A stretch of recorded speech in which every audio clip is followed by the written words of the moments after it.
Hey everyone, John Teti here, gameological editor, and welcome to our second installment of this month's digest. I'm joined, of course, by Chris Plante, editor-at-large at Polygon.com, also known as TheVerge.com/gaming, a subsidiary of Vox. You got it. I got it. You nailed it this time. I got it.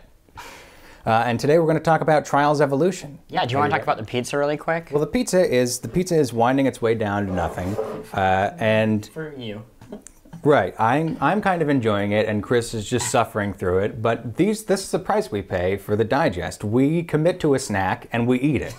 I'm gonna finish it by the end of the day. All right, well, you take a bite while I describe Trials Evolution to the folks. Your grade school gym teacher used to tell you that winning the race didn't matter so much. As long as you finished the race, you could be proud. This was, of course, BS, but in Trials Evolution, it's kind of true. Yes, this is a motorcycle racing game and faster times earn greater rewards, but the main goal is simply to make it to the finish on the game's ludicrous, death-defying outdoor courses.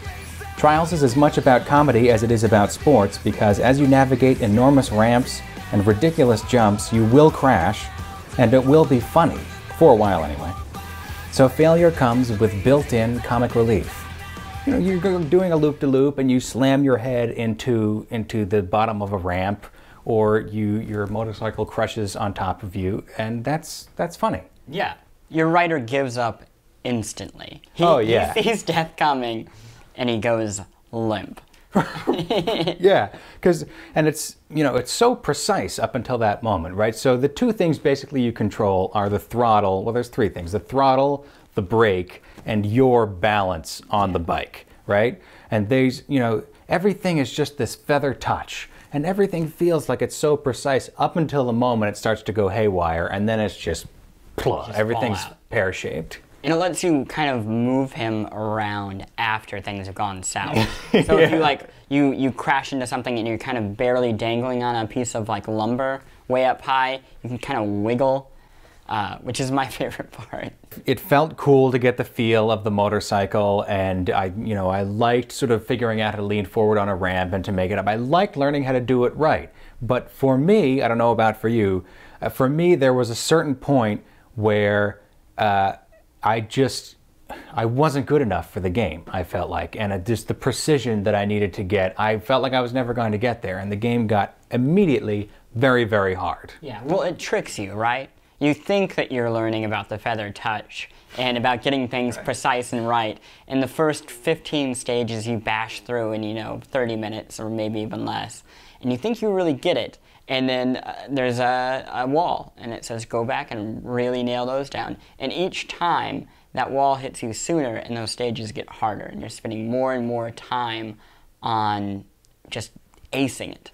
So yesterday we were talking about Fez, and when I was playing Fez, my sister and my wife would watch, and they said that it was fun to watch, but they did not enjoy watching Trials Evolution.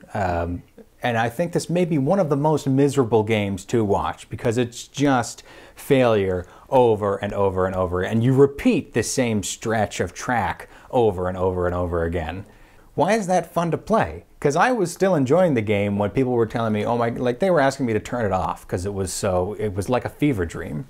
There's something about the fast reset in this game. When I say fast reset, I mean the second you crash, you've made a mistake, you're going to hit a button and try it again. And there's some drug is being fired off by your brain senses, and this feels so good. And the second you did it wrong, you can prove to yourself that you can do it right. And there are checkpoints that it takes you back to throughout a level, and they'll have 20 of these. So you're always just restarting right where you just left off. And I think that's incredibly addictive, and probably why so many people like it, and also just absolutely terrible to have to watch. To watch somebody just keep hitting over and over. And there is something there, again, to bring up this word of compulsion, there is something compulsive about that. Yeah. It doesn't even register as a failure necessarily. Yeah, because it's so fast. Right. But you say this, and there is something like that kind of save loading up in this game, and it is the first 5 minutes when you turn the game on, and it blasts the douchiest music that you can think of that I'm sure was a joke internally, but to someone, I think it was, because it's so over the top. It's like, I think lyrics are something like, "Yo, bro, get a motorcycle, come at me, don't do it too fast, trials." This looks like a great game. You mind if I give it a shot? Shut up, sucker! It's time to begin. Light the hot metal, the fire and sin. We're burning and the bikes are flying to the end. It's like somebody in their studio came up with that song and like, well, let's put it in the front of this and let's make it so people can't skip it. And we'll leave it there for our discussion of Trials Evolution. Thanks, Chris. And will you come back for another installment? You know what? I haven't finished this yet. That's so right. I think I will. We got more pizza left. So come back tomorrow. We're going to talk about Prototype 2. Chris is still going to be here, I'm sure. And hopefully you'll be back. See you then.